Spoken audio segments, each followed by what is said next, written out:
Hello and welcome to the Gaggle, where we challenge and, if necessary, destroy media narratives. I'm George Szamuely. With me today, of course, is co-founder of the Gaggle, Peter Lavelle. So, Peter, finally, it took place. It dropped exactly as expected, 6 p.m. Eastern time, and it was a very long interview. It was 2 hours. We thought maybe it's an hour. It was going to be an hour, No an hour and a half. indication of editing at all. No, there's no indication of editing. But obviously, there's a lot to discuss there, more than we can get through in just today's podcast, and we're going to talk about this again over the weekend. I want to start off, though, with a recording that Tucker made after his interview. So Okay, I didn't see this, so it'll be new to well, me. that's only on his subscribers only channel. I have subscriber envy. A subscriber envy. So I want to just take a look, because here he gives his impressions of what had just happened, and if I can find it, yes.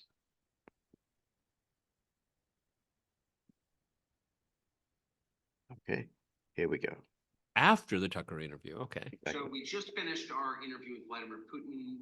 We're in an ante-room in the Kremlin, waiting for our car to come, having a cup of coffee. I'm sitting here with the folder, I'm old-fashioned, I haven't even opened it yet, documents that gave me. I want to comment on this later. Go ahead.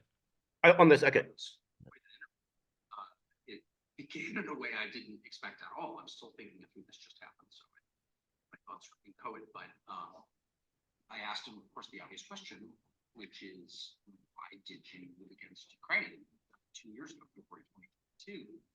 And he had said that he felt a physical threat from NATO within Ukraine, and he was worried there were weapons in Ukraine, et cetera, et cetera. So I asked him about that. He launched into, well, you'll see it, but an extremely detailed history going back to the 9th century of the formation of Russia from tribes into a nation, and Ukraine's part in that, and the Rus, and I, I was annoyed, and I thought, look, I just, first of all, I'm American, so I asked you a specific question, I want a specific answer, let's go. And he wouldn't, and I thought, and so I pushed him, and he got annoyed, I was annoyed, and I thought he was filibustering, and maybe he was to some extent, but No, he wasn't. After watching all this, no, that was his answer, or that was the predicate to his answer. The history of the area and the formation of his country, the connection to Ukraine is like the basis, or part of the basis for his Ukraine policy. So it was really interesting. Got much more interesting once I realized what this was, which is a window into things about the region. So we're back in the hotel room. It's probably 10 o'clock. First, quite an experience if you've read about the Kremlin in my life, as I have. Not that different from old executive office buildings, giant pile, 19th century warren of offices. Anyway, Putin was a couple hours late, as is his habit, apparently. The person was laughing at what he's but that, I'm not exactly sure what I thought of the interview. It just happened. It's probably going to take me a year to really decide what that was. But a couple of quick perceptions. One, Putin is not someone who does a lot of interviews, well, really any interviews. He's in an interview in almost 4 years. He's not good at explaining himself. I didn't think. He's smart. There's no question about that. But he's clearly spending a lot of time in a world where he doesn't have to explain himself. So sort of piecing to, that's one of the reasons I'm having trouble thinking about the interview as a whole, because he didn't sort of lay out his case very coherently, though if you listen carefully, and we were there for a long time talking to him, a couple of things rose to the surface. One, he's very wounded, and I suggest this, but he denied it, but it's obvious. He's very wounded by the rejection of the West. The United States doesn't like Russia. The U.S. government doesn't like Russia. I think, like a lot of Russians, he expected the end of the Cold War would be sort of Russia's invitation into Europe or sort of into Europe, because it is a European country that's half in Asia. But there's a lot that's European about it. And if you come to Moscow, it's a very European city. You see it and you feel it culturally. And the West rejected Russia. And maybe, I'm not even taking sides of this. Maybe there were good reasons. I don't think they would be. But in any case, the West was determined not to be with Russia. That's very obvious. That's the whole point of NATO, I guess, is to contain Russia. And Putin is wounded by this, very upset about it. His eyes flashed. When we talked about that, as we did, for probably over an hour, he didn't have a coherent theory that he was willing to tell me anyway as to why that is. Russia's not an expansionist power. Sorry, you're not supposed to say that because all the Tory influence, liars and ideologues who run the State Department want to make him into this, Hitler, Imperial Japan, but the truth is that that's just false. It's just stupid, actually. You'd be an idiot to think that. Russia's too big already. It's the biggest landmass in the world. They only have 150 million people. And they've got, 80 some effectively provinces or semi-independent states, but different nationalities and religions and languages. And imagine managing all that. They've got more than enough natural resources. They're swimming in natural resources. They don't have enough people in their view. So the idea that they want to take over Poland, why would you want to do that? They just want secure borders. Maybe they're too paranoid about it. Totally possible. Again, not taking sides. But the idea that they're going to roll into Vienna or something, you'd have to be like an idiot to think that. It's just not true. There's no evidence of it, actually. And the professional liars in Washington really don't know anything about the area or really anything about the world beyond New York, have convinced themselves, or I think he's trying to convince you, that this guy's Hitler and he's trying to take the Soviet Union or something. It's not analogous in any way. Whatever Putin's many faults, okay, it's not an expansionist power. So I can't even recall my point exactly, other than he is, to the extent he's angry, and that it's obvious, he's angry because he feels like, whoa, why, I thought we were going to be friends. Again, maybe that's his fault, but he's definitely mad about it. And the second thing I would say, which I thought was kind of really striking, is that he was willing to admit that he wants a peace deal in Ukraine, and sort of give it away and just say that out loud. He said it a couple of different times. Again, maybe he's lying in ways I didn't perceive, but he kept saying it. I don't know why he would say it if he didn't mean it. And of course, there is, as a matter of fact, there is evidence overwhelming that there was a peace deal or part of a peace deal at the beginning of peace talks, a settlement of some sort on the table a year and a half ago, that the former Prime Minister of Great Britain, Boris Johnson, scuttled on behalf of the Biden administration and convinced Zelensky and the Ukrainian government not to end peace talks. It's kind of back. The Israelis were there. They revealed this. That happened. So, but Putin, for his part, again, even talking about Putin, you feel like I'm flacking for Putin. I'm from La Jolla, California, not flacking for Putin. Please. I'm just trying to assess this rationally. It's interesting that he's willing to say, yeah, I want some kind of settlement. And the final thing I'll say is that if you're wondering who the lunatics are, U.S. officials have said on the record and have said to me, and are telling a bunch of people that part of the terms have to be Russia giving up Crimea. And without getting into the whole history of Crimea, here are the facts. It's, the home of Russia's War fleet. It's got a Russian population. They had a referendum. It chose Russia. It's part of Russia. It's where Russian wine comes from. So you could like that or not like it, but the fact is Putin would go to war, nuclear war, if it came down to Crimea. So and by the way, Crimea was in Russian hands at the beginning of this war. So it's like, if you really think that a condition of peace is that Putin's going to give up Crimea, then you're like a lunatic, and they are. They want a weak leadership in Russia, and the question is, why would you want that? How is that good for the United States? I'm not defending Russia. I'm defending my own country. A weak central government in a nation with the world's largest nuclear stockpile is insane, especially a country as large and potentially fractious, with this many languages, ethnicities, religions, 20% Muslim population. You're just going to sort of let the nuclear stockpile float free and hope the best thing happens? You're a freaking nutcase if you All right, so that's his um, after the interview. And it's interesting that his impression. I mean, he's baffled by a number of things. I mean, he's obviously baffled by that long historical exegesis that Putin It's like started off 23, with. 24 minutes. Exactly, going all the way back to the 9th century. And it was really very strange because when we talked about, in anticipation of this interview, we said that this is a big opportunity for the Russian president to address a huge American audience, but also a huge worldwide audience. But when you start talking in such detail about very obscure matters, you're going to lose a lot of that audience because that's not what they tuned in for. And so it was very, very strange. And I think obviously Tucker thought that it was very strange.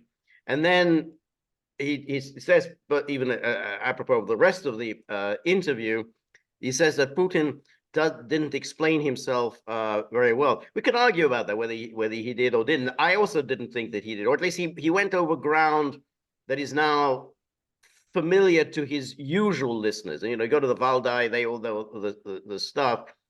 But, for an American audience, you kind of want to compress it all. I mean, you don't really want to get into Kuchma, Yanukovych, and Yushchenko, and all these names. And people think, who the hell are all these names? So I do think that this was a missed opportunity. But anyway, what's your take, Peter? Well, I can see that argument, but I think I can explain why it happened. And I'm not going to defend the 23-minute history lesson. No, I watched it this morning and I was like, what is this? I was really shocked. But one explanation is giving a whole lot of context. And that's the problem with the quote unquote Russia story in the West, is that it is context free. And Putin overcompensated wildly. Okay. Okay. George, you and I know the history pretty well. I mean, it was kind of like, that's the right date. Yeah. Yeah, I mean, it was like a refresher master class for me. Right. It's just like, okay, but why are we talking about this? Okay, so I think that I think that it could have obviously been more compressed. But I want to steal an idea from you that you've said on this podcast a number of times, and I think it's appropriate. Is Tucker's asking what's interesting for him, for himself and his audience. Well, Putin was saying, I'm going to tell you what's interesting for me. Right. Okay. No, and I think, yes, that doesn't justify the 23-minute history lesson. Okay. Right. But I think there's a theory of the case is saying, you want to know some big answers to some big questions. Well, I have a lot of big things to talk about. Okay. I'm not going to say he was successful at it. Okay. Right. But I can see what's interesting to you. Well, I'm going to tell you what's interesting to me. Right. No, I think that's a very good point. And I think that's probably what was going on in his mind. But then, of course, that raises another question, which is, well, why give an interview then? I mean, if you're only going to talk about what's interesting to you, I mean, Tucker Carlson comes as an American journalist. And that's how Putin treated him. He said, you're an American journalist. He doesn't come as a Russia specialist. He's not a scholar. He's not even a he's not an advocate like so many are in exactly. Journalism. He's not that's right. He's not an activist. So, for instance, when he talked to Oliver Stone, he was, I don't know, he seemed to be on Stone's wavelength much more than he was on Tucker's wavelength. I mean, he seemed at times, to be honest, somewhat condescending towards him. I don't know. I guess maybe he thought that Tucker was just simply a talk show host. He's a cable news personality. He didn't seem to have a lot of respect for Tucker. Well, he was, Putin made it clear, this is my turf. Okay, yeah. You're on my turf. Okay. Right. Well, right. But there's a lot of other things going on here. And one of my major takeaways from watching the whole thing is Tucker put on display the huge divisions going on in the West, and he was bouncing it off of Putin, the person he was interviewing. And that was kind of interesting to me because, Tucker was telling Putin what Putin already knew, and it came out in his answers, is that like who's making all of these decisions? It's just like, well, Right. aren't you in a better position to tell me? You're an American after all, someone that is part of the elite in the terms of having a platform. So Right. I thought that kind of dynamic, but it's something that, I want to tell our viewers that I said to George before we even George hit the flip on switch here, is that for those of us that have been following this closely, there was nothing new said. No. Okay. No. Except for maybe, and again, it was kind of tongue in cheek. Who blew up the Nord Stream Yes, right. pipeline? That's You right. did, but it was the way he did it. Is that you, Tucker Carlson, did it? So was that kind of a joke, or you, the plural? I mean, that was kind of clever in a way. Okay. Right. The funny thing is, and I don't know whether he was the way he said it. It kind of reminded me of Crime and Punishment. You remember in Crime and Punishment, there's a kind of cat and mouse game between Porfiry, the examining magistrate, and Raskolnikov, the murderer. And there's at one point, Raskolnikov is exasperated, says, "So who did kill the old woman?" "Well, you did, of course." So he just like he said, "Well, you did, of course." Just that was the first time he actually said it. Up until then, it was just I don't know whether Putin was thinking of that, but yeah, who did it? You did. So, well, another important thing, and I think Tucker was very perceptive. What was the word that he used? He was hurt or wounded. Yeah. Okay. Well, I those are not words I would use. I think exasperated would be the word. Okay. And unapologetic. Okay.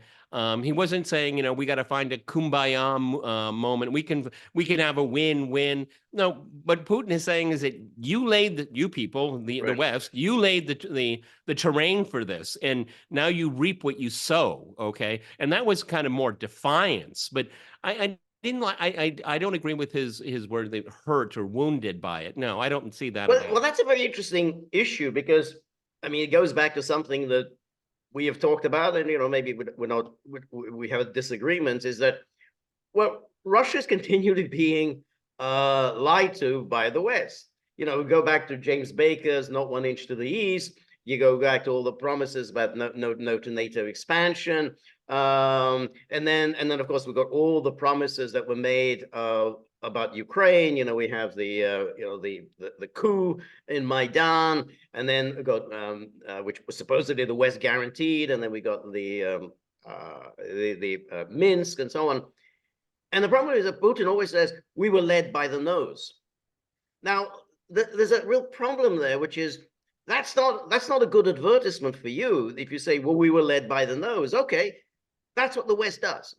They lie to you. They're going to lie to you. They're going to say to you, yeah, we're going to do this, and they don't do it. Why would you expect anything else? There's no, of course, well, Boris Johnson did this and this. Yeah.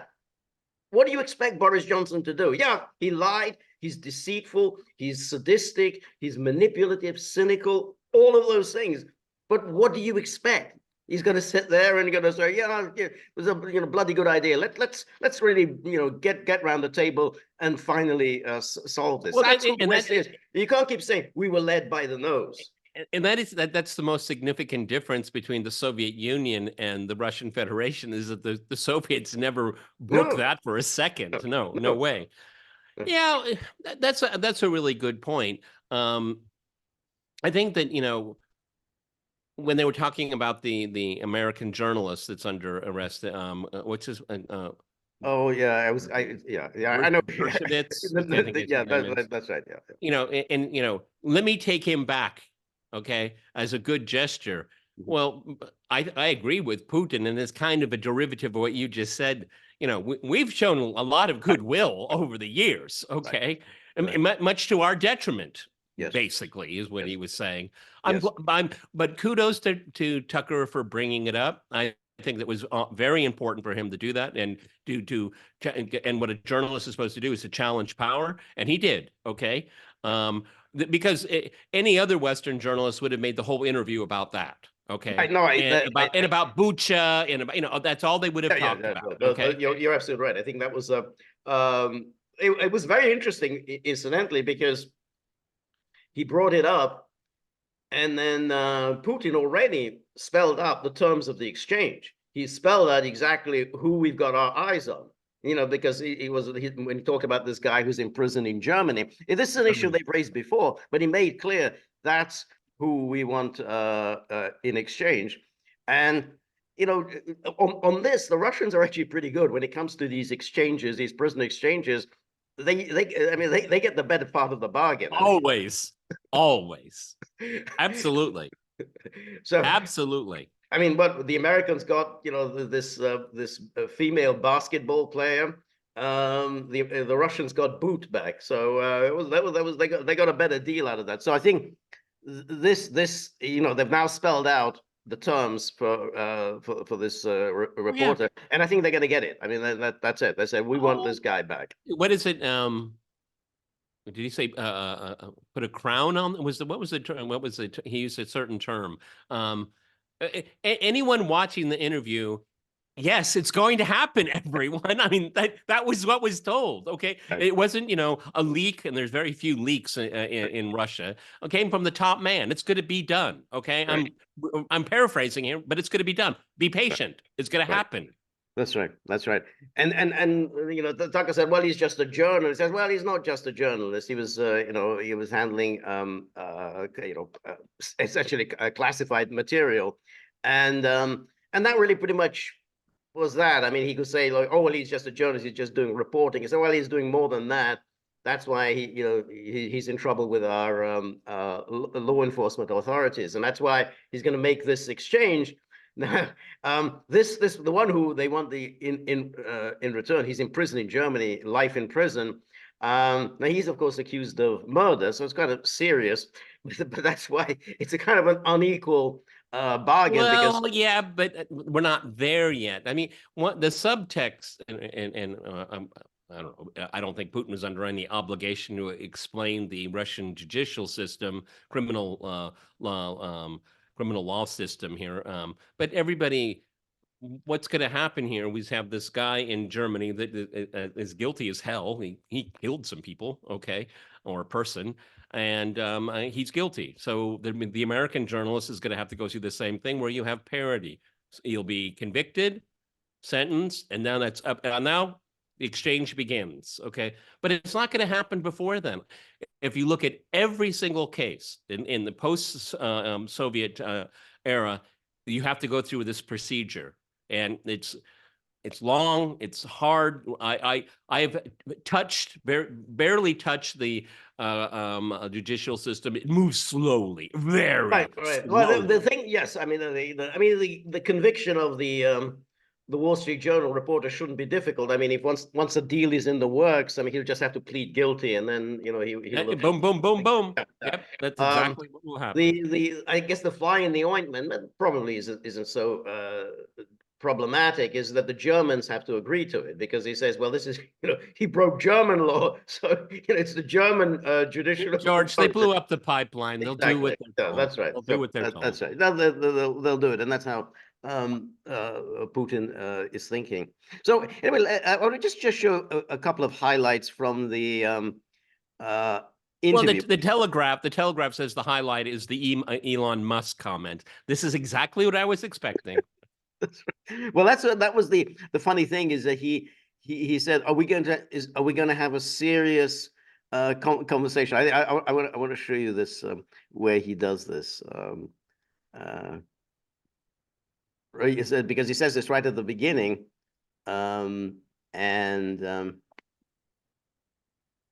here it says, Tucker, Mr. President, thank you. And then he says, Tucker starts off exactly in the right way. He asked a good question. On February the 22nd, 2022, you address your country in a nationwide address. And then they said that you were acting because you had come to the conclusion that the United States, through NATO, might initiate a, quote, surprise attack on our country. And to American ears, that sounds paranoid. Tell us why you believe the United States might strike Russia out of the blue. How did you conclude that? So this is a kind of a good, I mean, it's a first question because it's what people want to know. And then Putin says, well, it's not that America, the United States, was going to launch a surprise strike on Russia. I didn't say that. Are we having a talk show or a serious conversation? And then Tucker says, well, here's the quote. Thank you. It's a formidable, serious talk. So this way, he was a kind of conversation. He's condescending. He said, you're a talk show host, you know. And again, this is why it was a little different with Oliver Stone. He seemed to show respect towards Stone. I don't think he showed respect towards Tucker. And again, I thought Tucker did a good job. I thought he asked good questions. And you know, but at the same time, you know, Oliver Stone is a filmmaker, influencer. But I think the way Putin had dealt with Tucker is that, rightly or wrongly, is that Putin made it clear he was speaking to America. Okay. And I think that might have, you know, influenced everybody. Putin knows exactly who Tucker Carlson is. Believe me, he knows exactly who he is. But I think he kind of put Tucker in a box and, you know, wanted to see how he would react. That was because when I watched it in the very beginning, I thought, ooh, this is going to be curt. This is going to be, you know. Well, that's it. But when you say he knew who Tucker Carlson was, you know, he looked at him and said, well, what are you? You're a talk show host. And to be honest, that is what Tucker is. I mean, he is a talk show host, very successful. You know, he obviously used that show in order to tap into many different things.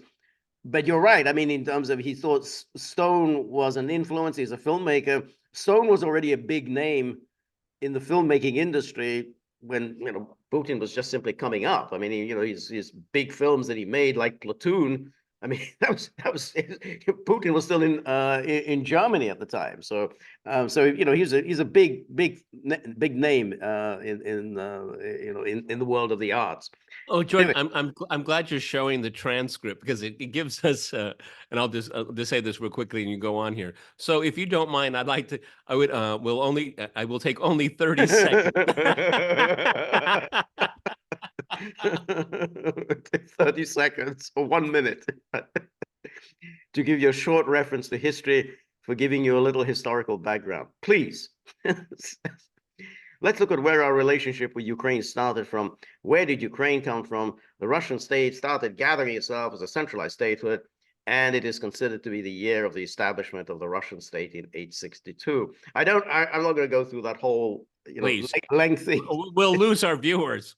Yeah, just like then he went over issues that you know, he's gone over before, but again, not to an American audience. But again, it was quite detailed, and again, the American audience would be a little lost. Certainly, Tucker's audience would be a little lost. He says the Soviet Union was given a great deal of territory that had never belonged to it. I think that's a mistake. I think it means Ukraine was given a great deal of territory that had never belonged to it, including the Black Sea region.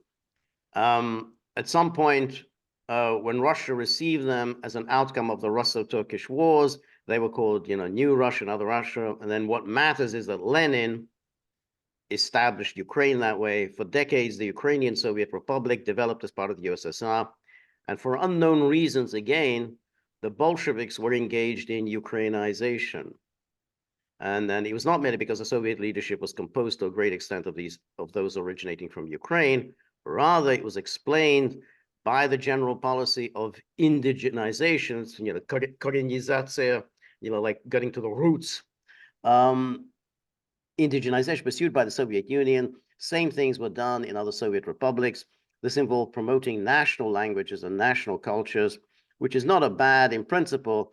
This is how Soviet Ukraine was created. But, you know, George, all of this is all nice and fine, but it doesn't move the needle for an audience that is not, you know, George and I have studied all of this. I mean, this is all very obvious to me. It's obvious to George, maybe to many of our viewers, but it's not obvious to the audience that Tucker was targeting. And so I felt frustration with this, not because I don't think it's right. I think it's absolutely right. George and I have made videos about this, okay? But I don't see how it made his case. No, I don't think so. And he talked about this. I mean, you remember before the the start of the so-called special military operations. I mean, there were two occasions when he talked in some detail about this, about the Soviet Union. This was Lenin's vision, this was Stalin's vision, and you know, he said it's unfortunately Lenin prevailed. Stalin's was a much, you know, was much more likely to be successful. But that's what the USSR committed itself to. But it is, as you say, it is getting into the weeds.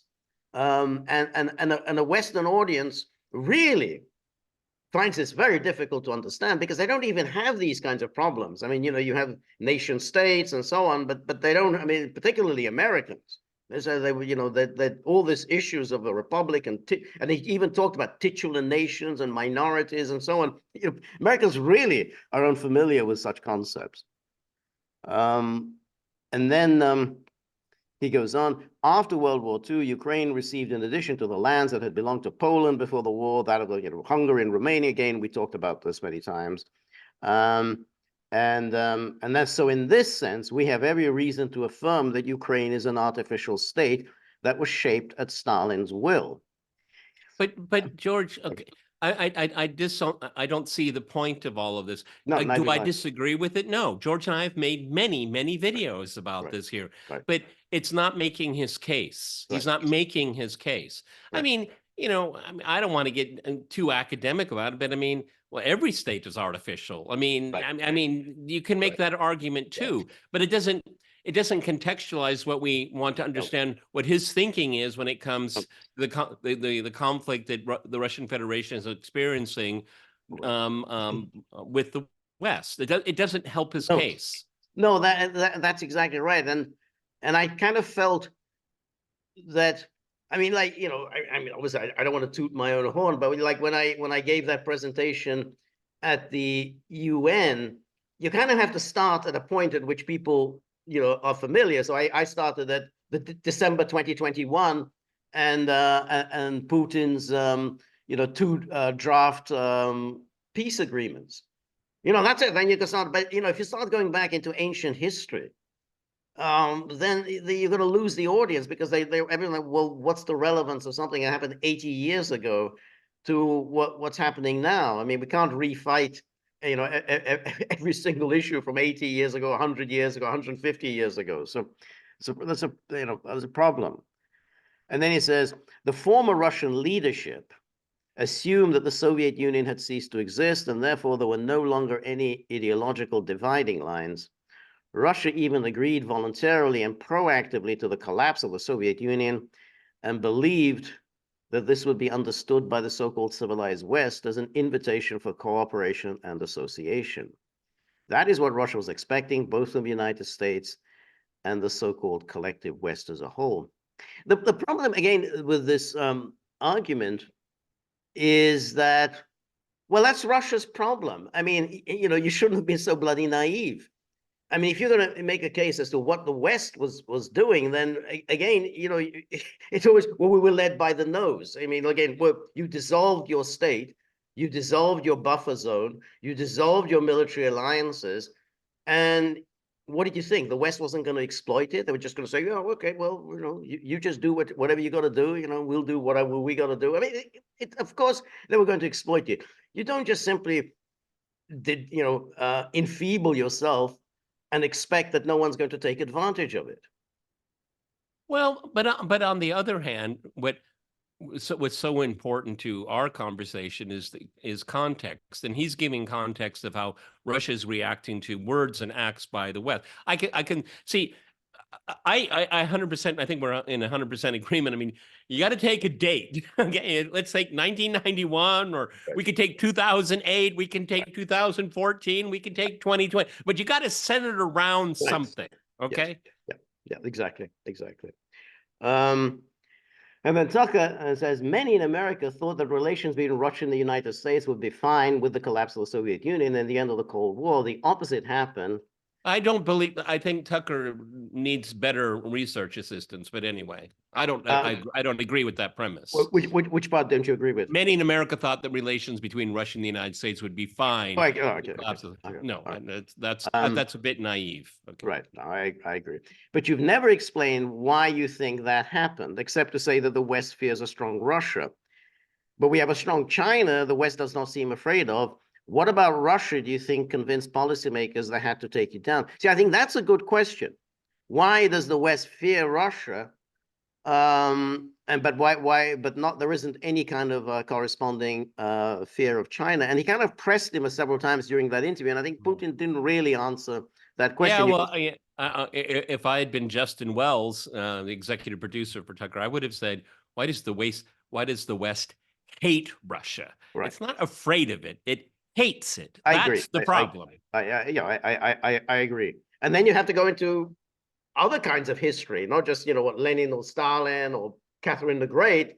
You have to talk about the West, the history of West towards Russia and all of the different invasions that Russia has endured from the West.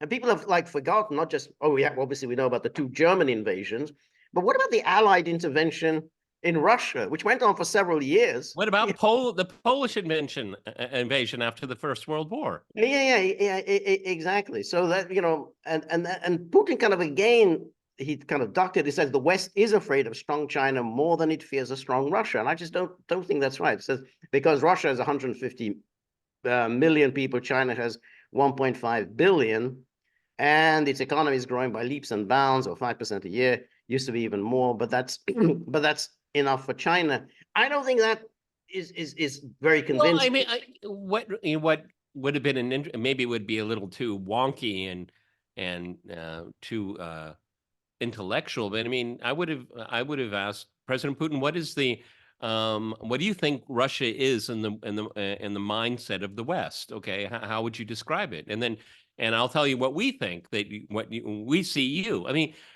that's kind of an interesting conversation here. The West is afraid of a strong China more than it fears a strong Russia. I don't know. I just don't think that's true. It didn't move me. It didn't move me. Yeah, because I just don't think it's true. I don't think the West is afraid of China. I think they think they can handle China. I think the combination of China and Russia, that does worry the West. Yes. But China by itself, I don't think the West. Well, and because, I mean, if the empirical evidence is voluminous, is that the West wants to be bought out by the Chinese. Exactly. Okay. Exactly. It's really it's all about the price, okay, right. of Exactly. being bought out. Okay. That's right. The Russians are not, first of all, not interested in doing that. The very few quote unquote oligarchs, I don't like the term anymore, they tried to become part of the club that only they can be invited to, and they were booted because they're Russians. Okay, not because they didn't want their money, because they're Russians, and that's why I go back to the West is it's not about fear, it's about hatred, and that is the axis in which this all revolves. Right. And then Putin says, "You tricked us." Is it always this? You tricked that us. plays into your position, right? The promise was that NATO would not expand eastward. There were 5 waves of expansion.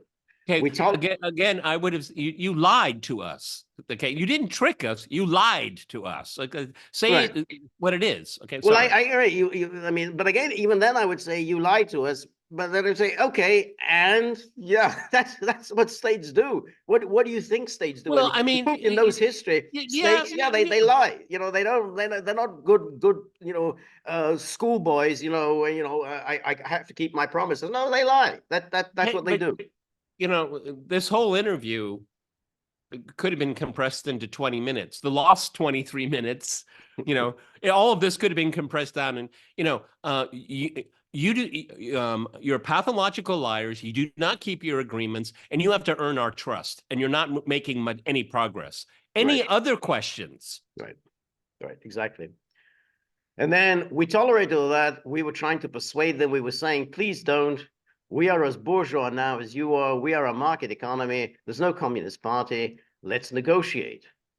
Moreover, I have also said this publicly before, there was a moment when a certain rift started growing between us.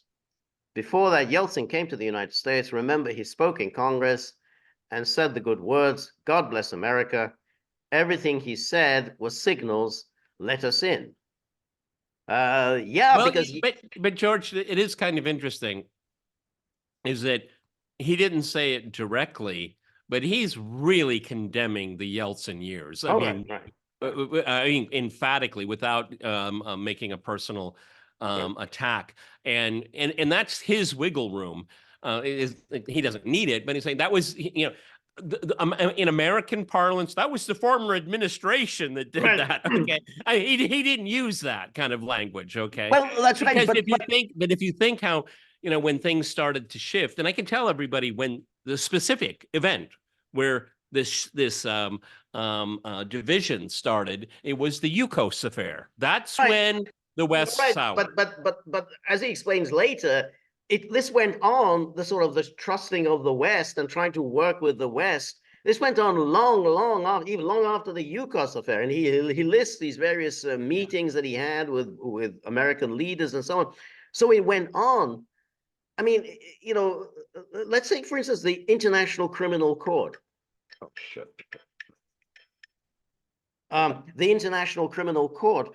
You know, the United States walked out 2002 and said, you know, the Russians stuck with it until 2016. I mean, that's kind of, I mean, Russia never ratified it, but they continued to be members of the ICC all the way up to 2016 until finally, you know, it was obviously ICC was coming after Russia. So all along, you know, you're still having this idea that you're going to cooperate with the West. You know, Yeltsin was already long gone and dead. Yeah, and but whatever. George, I mean, I can help put all of that into some kind of context because I have a unique situation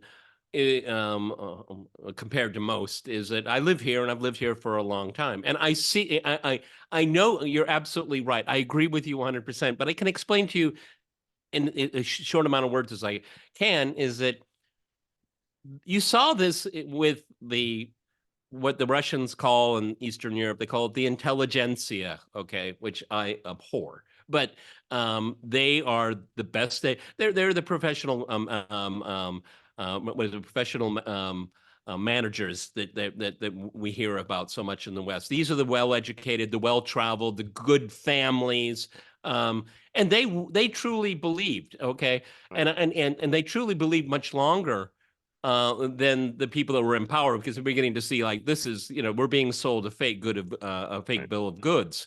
But this was also driven by society. I mean, they want to be part of Europe. They want to be able to have the Gucci bags and the Rolexes. You know, they want to be just like all the people on Netflix and all that. That was so strong. That is it's dissipating. It's still here. Okay. So when you say these kind of things, I agree with you, but we have to kind of make a delineation between, you know, elites with power and then societal aspirations. I hope that makes some kind of sense. Then he says, I guess not. well, I'm not convinced, but you know, you said, I mean, you've had, because, I mean, you're right. I mean, obviously there exists that professional managerial class and a kind of liberal opinion in Russia, but that desire on the part of the Russian leadership, and that includes Putin, to work with the West, that they know is lying to them, that is deceiving them, that's very intense. And I'm not so sure that it's entirely disappeared. And that's why I brought up the International Criminal Court, and I kind of bring up again the ICTY, which the International Criminal Court for the former Yugoslavia, set up by the UN Security Council in the days when Yeltsin and Kozyrev were running the show. And he went on, the Russians went on supporting it, financing it, you know, voting unanimously at the Security Council to go on funding something that they knew was being directed at the Serbs. And they killed Milosevic, you know, after all, and the Russians continued signing on to funding it. So that's, you know, that's on the Putin leadership. It's not Yeltsin, Kozyrev. Kozyrev was already, you know, living in America. So there is the continuity. I mean, I don't think it's entirely sort of discontinuous. But anyway, he says, remember the developments in Yugoslavia. Before that, Yeltsin was lavish with praise. As soon as the developments in Yugoslavia started, he raised his voice in support of the Serbs, and we couldn't but raise our voices for Serbs in their defense. Russia could not help raising its voice in support of Serbs because Serbs are also special and close to us nation with Orthodox culture and so on. So the nation suffered so much for generations. What is important is that Yeltsin expressed his support. What did the United States do? In violation of international law and the UN Charter, started bombing Belgrade. It was the United States that led the genie out of the bottle. Now, where I disagree there is that I don't think Yeltsin did support the Serbs. I mean, I don't remember this until finally in '99, they kind of woke up, and realized we are now so weak and so contemptible that they just go ahead and bomb our old friend, and they don't even bother to consult us. And then they kind of woke up. What the hell have we been doing all these years? But they didn't really express too much support. My memory is it was benign neglect. Yeah, I think so. That's fine. I agree. Yeah. And then he goes on. I became president in 2000. I thought, okay, the Yugoslav issue is over, but we should try to restore relations. Let's reopen the door that Russia had tried to go through. At a meeting here in the Kremlin with Bill Clinton, I asked him, Bill, do you think if Russia asked to join NATO, do you think it would happen? Suddenly he said, you know what's interesting? I think so. But in the evening when we met for dinner, he said, I've talked to my team. No, it's not possible now. You can ask him. I think he will watch our interview. He'll confirm it. I wouldn't have said anything like that if it hadn't happened. Okay, well, it's impossible now. I mean, he's obviously he's said these things before, but I mean, I guess it tells us that NATO was always directed against Russia. I mean, if it was just a matter of expansion of NATO, then hey, why not bring Russia? But it's one of these interesting things, and I don't know how it could be possibly resolved. Is that NATO in the Russian mind, in the elite mind, is something they actually think about a lot, okay? And they have thought a lot about, okay? And they've talked a lot about it. But when you go to look at the counterparts in the West, up until, of course, the conflict in Ukraine, NATO it's just something that is just kind of out there. I mean, yeah, it's a military alliance and all that, but it's something that it's not top of mind. Okay, here it's been top of mind for a long time. And that's why they have, NATO has spent so much time and effort to raise consciousness about it, because, it is something that doesn't, grab people. It's not like, the average auto worker in Michigan wakes up, I hope NATO's going to make it through the day. Okay. And so when it's almost kind of a form of special pleading, because when Putin is talking about this, it's not hitting the mark with an audience that is listening to Tucker asking questions. You see what I'm getting at? It's not, there's no symmetry here. Right. No, I see that, but keep in mind, when did this happen? This happened in the year 2000. So this has already happened after the first wave of expansion. Poland, Hungary, and Czech Republic inducted in '99, after the bombing of Yugoslavia. So by now, I mean, NATO is quite a big deal. I mean, it's already for the Russians. That's what I'm trying to say. Okay. Yeah. But there again, that goes back to what we've been saying, is that he needs to make this point. I mean, the issue that Russia fears invasion. I mean, that's what you have to keep repeating. I mean, it's something actually people in the West are aware of. I mean, even you got people in Tucker's audience, they know, hey, Russia's been invaded before. I mean, they lost 27 million or whatever. And it's always from the West. It's always from the West. And that's why I think that's the point that you need to emphasize, is that they're very worried about any military alliance creeping up to their borders. And to add to that, the corollary to that is that, what about the coup in Kiev in 2014? So you have NATO expansion, obviously directed against Russia. Is it directed against Azerbaijan? Is it directed against Georgia? Is it? I mean, no. It's obviously the target. Okay, right. And then you have illegal regime change of elected officials. See, that's punchy. That's right. Punch. But yeah. No, I agree. And then Tucker says, were you sincere? Would you have joined NATO? And they said, look, I asked the question, is it possible or not? And the answer I got was no. If I was insincere in my desire to find out what the leadership position was, but if he had said yes, would you have joined NATO? And Putin says, well, if he had said yes, the process of rapprochement would have commenced, and eventually it might have happened if we had some sincere wish on the side of our partners. But it didn't happen. Well, no means no. Okay, fine. Yeah, but Tucker doesn't understand. This is exactly how an intelligence officer behaves, by putting something out there to see what the reaction is. It doesn't have to be sincere or it's immaterial. Is it, I want to see your reaction to this statement. And that's exactly what he did. Right, right. Yes, no, that's right. And then Tucker says, why do you think that is? Just to get to the motive. I know you're clearly bitter about it, I understand, but why do you think the West rebuffed you then? Why the hostility? Why did the end of the Cold War not fix the relationship? What motivates this from your point of view? But again, I think it's a very good question, and he keeps coming back to that question because it is the salient question. I mean, here we're almost on the brink of war. How do we get here? What is it that got us to this?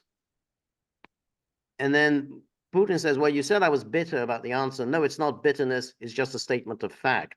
We're not bride and groom, bitterness, resentment. It's not about those kinds of matters in such circumstances. We just realized we weren't welcome. That's all. Okay, fine. But let's build relations in another manner. Let's look for common ground elsewhere. Why we received such a negative response, you should ask your leaders. I can only guess why. Too big a country with its own opinion and so on. But if you're going to take that position, and I think that's a perfectly reasonable, then I don't quite know why you keep talking about how they led us by the nose, how they tricked us. Why, that's what they're going to do. They made clear, we don't see you as a friend, we don't see you as an ally. We we still covet all of this massive resources and massive landmass that you own. We always have, and that's all really there is to it. So once you realize that, then I don't see any need for bitterness. And it's like we were talking about earlier about the difference between the post-Soviet leadership and the Soviet leadership is that they didn't for 1 minute trust the West, thinking, hey, Churchill is on our side. Churchill's going to support us, and Roosevelt's going to support us. They didn't for 1 minute think that. They were always thinking Churchill is actually going to work out some kind of a deal with the Nazis and switch sides on us at the last minute. So it's kind of interesting. It's still somehow which are you? Do you trust these people or? Yeah, the fault is that. And it's almost kind of inexplicable when you compare it to the Soviet mindset and Soviet policy, is that you had a group of people, around Gorbachev and Yeltsin that said, let's give it a chance. Maybe we've been doing this all wrong all along, which I think I would have retorted, you have to be out of your mind. But I think that's what pervade at the time. And it's considering what had happened previously, it's almost to the point of inexplicable. But I think that's exactly what happened. We also have to point out, George, is that, when Putin became prime minister, was appointed prime minister and was given the keys to the Kremlin on New Year's Eve, 1999, he was viewed as, and he portrayed himself as basically a liberal guy. Right, okay? right. And Yep. we've seen a huge evolution and a disenchantment, and this is what we're seeing. I don't like the word bitterness. It doesn't ring with me. But there's disenchantment. Okay, it's like, all right, these are your terms and conditions. This is like a Hail Mary, and you know what? It failed. Okay, and we're recovering from it ever since. It doesn't forgive. I think the basis of your argument, well, yeah, you shouldn't have believed them at all. I agree with that, but I'm just trying to kind of contextualize at the time what the mindset was. Right. All right. No, I think you're right about how Putin was perceived at the time. Look, I mean, he went around, he had tea at Buckingham Palace. Man, he rode in that horse-drawn carriage with the Queen. He went to Crawford, Texas with George W. Bush. So they saw him, oh, he's basically on our side. But of course, again, it's a familiar pattern. I mean, Khrushchev, you remember before Khrushchev became this terrifying figure with Berlin crises and so on, he was also thought to be, well, he's a great guy, he was. At least he's not Stalin. Exactly, not Stalin. You remember he went to Hollywood, and he was feted at Hollywood. He watched, the filming of Can with Sinatra and so on. Yay, he's one of us. Spirit of Camp David. He was there with Eisenhower, and then, lo and behold, then he was transformed into this frightening figure who was banging his shoe on the table, and with good reason. I mean, there was a good reason why he was so pissed off. And then Putin says, I repeatedly raised the issue that the United States should not support separatism or terrorism in the North Caucasus, but they continue to do it anyway. I once raised this issue with the President of the United States. He says, it's impossible. Do you have proof? I said, yes. And I gave him that proof. He looked at it, and you know what he said? I apologize, but that's what happened. I'll quote. He said, well, I'm going to kick their ass. We waited and waited for some response. There was no reply. I said to the FSB director, write to the CIA, what is the result of the conversation with the president? He wrote once, twice, and then we got a reply. We have the answer in the archive. The CIA replied, we have been working with the opposition in Russia. We believe that this is the right thing to do, and we will keep on doing it. And again, well, that's kind of what states do. I mean, states. But again, I don't have any problem with it, first of all, being mentioned in the way it was described. But I would wager, George, that 90% of Tucker's audience will have no idea what he's talking about. Right. I agree. I agree. And I think that's part of the problem. North Caucasus, is that near California? Is that a desert? Okay. But I think I'm sorry, but I absolutely I could agree with you more. And I think what Tucker said at that beginning, or rather that post-interview interview, he said that I think Putin isn't very good at explaining things because he's not really making his case before the audience that Tucker is providing him. I mean, he's providing him with this huge audience. So, that's an audience that doesn't know very much about this. This is how he talks normally at the Kremlin. Or at Valdai or St. Petersburg Economic Forum. But there you have an audience that is already very, up on these issues. So you're absolutely right. North Caucasus, where's that? And also he's talking about events that already are quite a long, that's a long time in the past now, the Chechnya. Even if you were to say Chechnya, many people will not remember about Chechnya. Is that in Russia? See? It was... it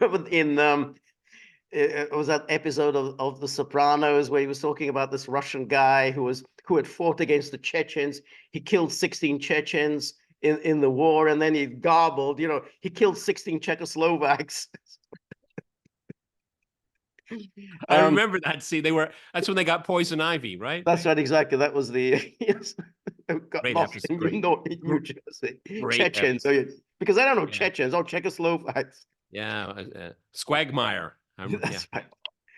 And they said, Tucker says, forces in opposition to you. So you're saying the CIA is trying to overthrow your government. And Putin, well, of course, they meant in that particular case, the separatists, the terrorists who fought us in the Caucasus.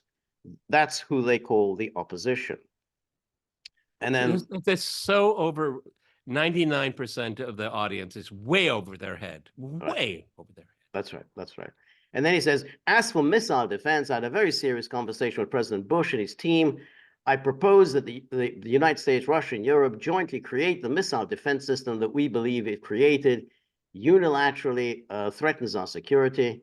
I suggested working together, Russia, United States, and Europe. They said it was very interesting. They asked me, are you serious? I said, absolutely. And then Secretary of Defense Gates, and then Rice, Condoleezza Rice, they sat at this table, me, the foreign minister, Russian defense minister. They said to me, yes, we have thought about it. We agree. I said, thank God, great, but with some exceptions.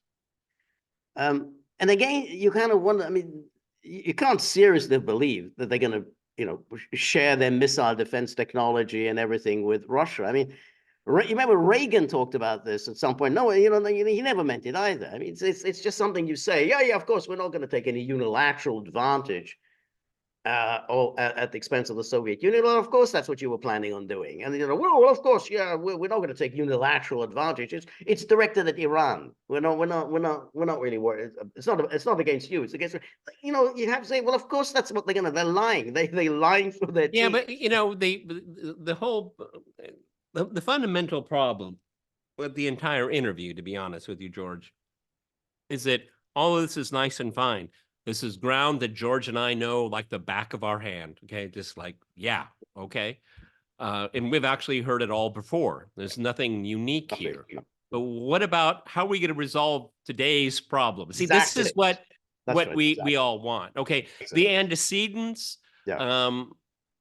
Leave it up to George and myself. We'll take care of that. Okay, that's our job. Exactly. Okay? No, you're absolutely right. Exactly. If you're a statesman, this is your task is, well, how do we resolve this problem now? What do we do now? I mean, the rest, the history, that people, can leave it to historians or journalists or whatever who discuss these matters. It's not kind of what is within your job description. And then here Tucker says, well, so twice you've described U.S. presidents making decisions and then being undercut by their agency heads. See, this is again another trend, in the current. I mean, this is Tucker's agenda. Okay, Right. This is what Tucker wants to talk about. Okay, Right. And that's one of the that's another element that didn't make it mesh, because Tucker had his own agenda going into the interview. Right. And that's that question there is one of the, unelected officials, the Right. professional managerial class at odds with the average citizen. This is Tucker coming out now. Right. It doesn't help his interview. It doesn't. No, it doesn't. Except that I think that there is a, I mean, yeah, look, I mean, there's an issue here. And, you have leaders that have friendly interactions and make all sorts of promises, commitments, and then nothing happens to them. And they said, well, why not? Now, is it because the leader was insincere, or is it because they have subordinates who just simply say, well, we're just simply not going to do this? I mean, again, it goes back to Khrushchev. You might mean Khrushchev and Eisenhower, they're talking about all these fantastic agreements they're going to sign. And then the U-2 spy flights are launched. And then, the Russians, Khrushchev was very angry about this. Now, he blamed Eisenhower. Eisenhower claimed that he didn't know about the U-2 spy flights. What's the difference at the end of the day? What's the difference at the end of the day? But that's the point. So it's nothing new that, you have this, oh, well, we're fine, leaders get on, and then lo and behold, it doesn't happen. And then Putin says, that's right. And then they just told us to get lost. Yeah. It was right then when I said, look, but then we would be forced to take countermeasures, and then we will create such strike system that will overcome missile defense system. And the answer is, we're not doing this against you. You do what you want. I said, okay, we'll create, and we created hypersonic systems with intercontinental range, and we continue to develop them. We are now ahead of everyone, the United States and other countries, in terms of the development of hypersonic strike systems. But anyway, I want to kind of pause here, and we'll return to this at another video, because he goes on for quite a long time. Unless there's any other issue you want to raise about this? Fine. Go ahead.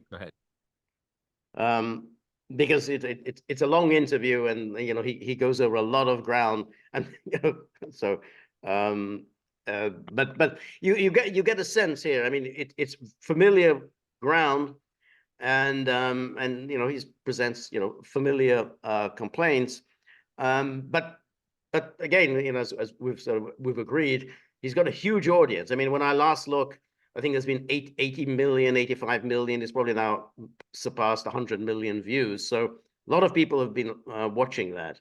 Well, the interesting thing for me is this is obviously very important to us. That's why we're talking about it.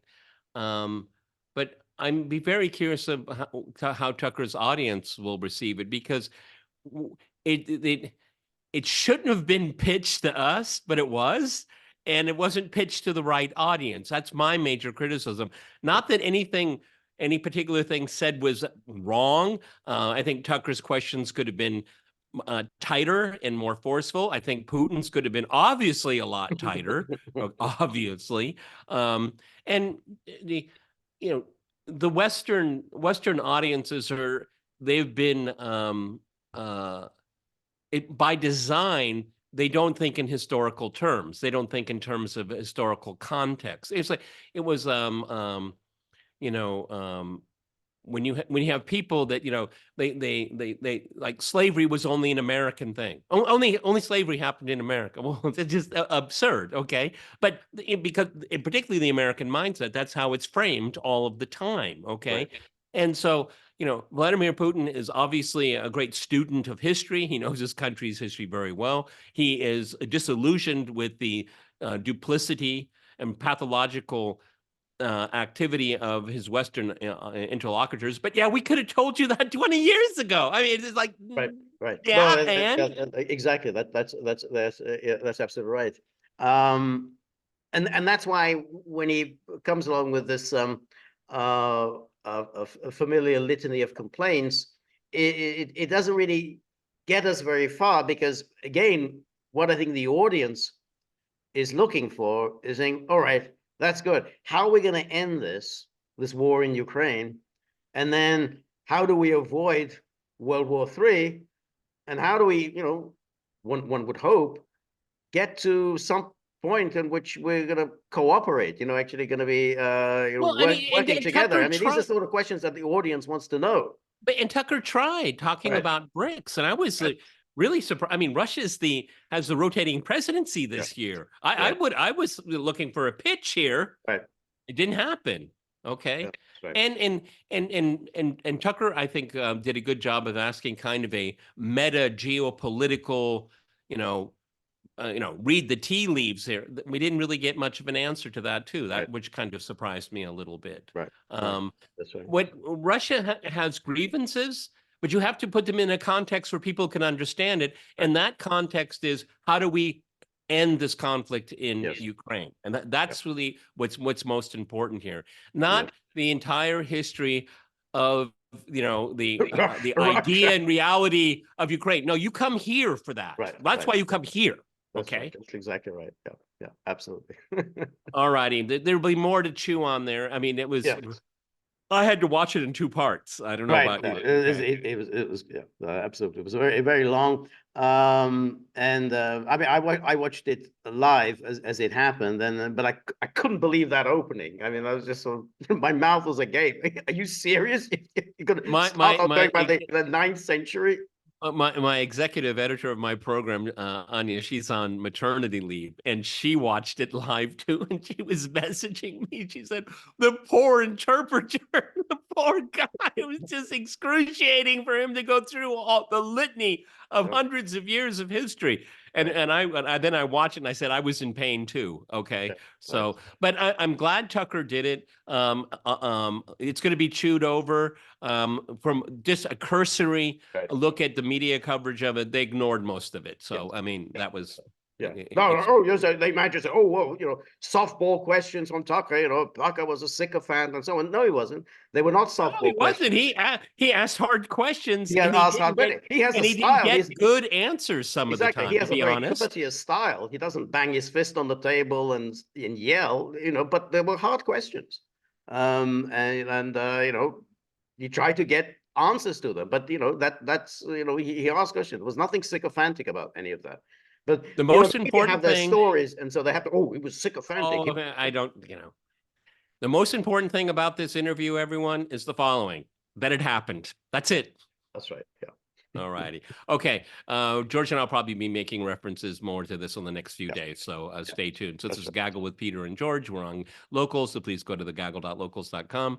And today is Friday. Sorry, you. Okay. George's next live stream is Tuesday. Yeah, Tuesday, 3 p.m. Eastern time. Please join me. Come with comments. Not good to be you. with suggestions, ideas, opinions. Everything is welcome. And think about little Buddy, because Buddy say, yeah, well, how come no one comes to interview me?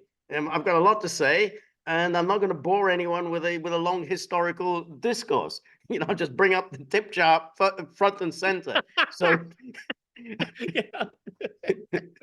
if you've got a few bob in your pocket, whip them out, dunk them in his tip jar. That'll calm him down a little bit. We're very grateful for all of your help, friendship, and support. The more you're able to donate, the more of these videos we can make, the more we can improve on the technology. And above all, you know, we can forget about, you know, this appearance by Buddy on Twitter. I mean, that's not going to happen. So remember, I want everyone at the in the comments, should Buddy have his own Twitter feed? I'd like to know the answer to that. Exactly. Should he have his own Twitter feed? But remember, if you like the gaggle, please like, share, and subscribe. See you soon. Bye.